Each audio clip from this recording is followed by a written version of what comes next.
Olá, tudo bem? Meu nome é Paulo Ramalho, sou engenheiro agrônomo e coordenador de desenvolvimento tecnológico na Maribru, no Brasil. Nesse vídeo vou falar um pouco sobre análise de solo e ambiente para a implantação de forrageiras para a nutrição animal. Então, o primeiro passo é importante se ter um entendimento da atividade pecuária que será realizada na área. Aí, como exemplo, nós temos as atividades de cria, recria e engorda. Assim como, em algumas regiões, temos também a produção de ovinos, caprinos, ou mesmo pensando naquelas áreas que serão destinadas para a manutenção dos animais, dos equinos, que são utilizados no manejo da fazenda. Então é importante ter-se o entendimento do que será realizado nessa área, para que assim consiga-se posicionar corretamente as variedades que nós temos disponíveis. Outro ponto importante é a questão do sistema de produção e colheita. É interessante saber se a área será utilizada como mais comum em pastejo, e aí nós temos o pastejo contínuo, nós temos o pastejo rotacionado, rotatino, e entre outras tecnologias dessa atividade. Ou mesmo se a área será utilizada para a produção, corte e colheita da forragem. E aí a gente tem a produção de feno, a gente tem a produção de pré-secado e mesmo a produção de silagem. O primeiro passo é a análise de solo. É importante que seja feita a análise de solo e que os resultados dessa análise sejam representativos para a área.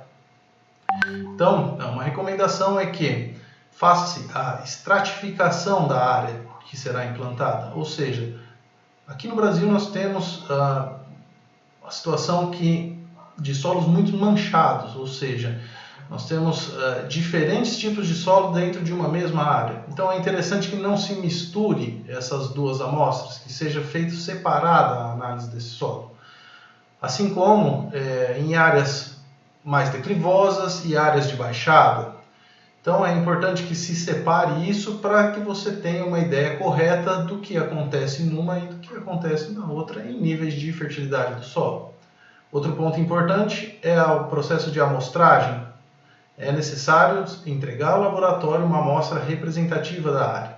Para isso é importante que não sejam coletadas subamostras onde foi depósito de calcário, próximo a coxos e aguadas, logo abaixo de cercas, ou mesmo onde os animais estão acostumados a dormir e onde os animais permanecem mais. Tudo isso para diminuir os fatores de variação no resultado da análise de solo. Com esse resultado representativo, é possível a gente conhecer melhor o solo, e isso é muito importante para a alocação da variedade corretamente.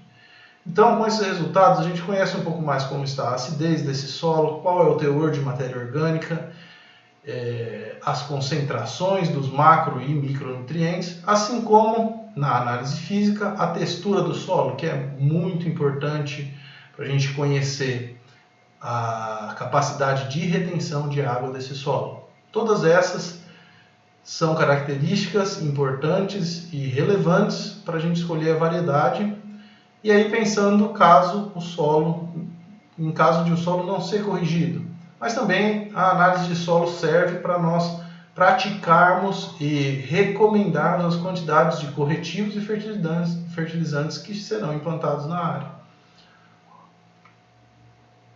Em uma recomendação, normalmente se começa pelo uso do calcário. E a recomendação da quantidade de calcário a ser aplicada, ela tem como base as quantidades de cálcio e magnésio que nós temos na camada de 0 a 20 e também a saturação de bases existente no solo e a saturação por bases que nós desejamos chegar com a aplicação do calcário. Então, isso pode variar conforme a variedade que será implantada. Já o gesso, ele é recomendado para áreas que têm um problema com saturação de alumínio, e isso acontece principalmente na camada de 20 a 40. Portanto, lá na amostragem do solo, é interessante que se estratifique também, que seja feita a análise da camada de 0 a 20 e da camada de 20 a 40. Essa segunda, principalmente, para nós avaliarmos se existe problema com alumínio tóxico e também as concentrações de cálcio e enxofre que tem-se na camada de 20 a 40, qual o gesso pode ajudar na correção. Outro nutriente fundamental é o fósforo, ele é um macronutriente também, e é comum no Brasil. Nós temos a grande maioria de nossas áreas, principalmente nos cerrados, são pobres em fósforo. Então, a quantidade mínima de fósforo, a concentração mínima de fósforo, ela varia conforme a variedade que você pretende utilizar. E aí vocês têm tabelinhas tanto para concentração de fósforo quanto, no caso do calcário, para a saturação de base que se deseja chegar. Outros nutrientes importantes e que a análise de solo nos ajuda a fazer a recomendação de aplicação é o potássio e o nitrogênio. O potássio é interessante que ele esteja entre 3% e 5% da capacidade de troca catiônica, a CTC do solo. E o nitrogênio, na maioria das vezes, ele é ajustado conforme a tecnologia do produtor, ou conforme quanto o produtor deseja colher de forragem. É interessante que se tenha esses dados, que se tenha esse conhecimento com uma brevidade maior possível em relação à época do plantio. Por quê? Por causa das épocas de aplicação, tanto do calcário quanto dos outros fertilizantes. Então, o calcário e o gesso, eles têm recomendação para que sejam aplicados em no mínimo 3 meses antes da implantação da forrageira. Isso porque eles são corretivos que exigem um tempo maior para a reação no solo. Então, é interessante que seja feito no final das chuvas do período anterior à implantação, pois esses produtos eles também precisam de umidade no solo para a reação e para se diminuir perdas durante o processo de aplicação. Outro ponto fundamental é se conhecer o regime de chuvas e temperatura nas regiões. Aqui fica a dica do Instituto Nacional de Meteorologia, o INMET, que disponibiliza no seu website, através da coleta de dados das suas estações fixas, ele disponibiliza um histórico das regiões e isso engloba praticamente todo o Brasil.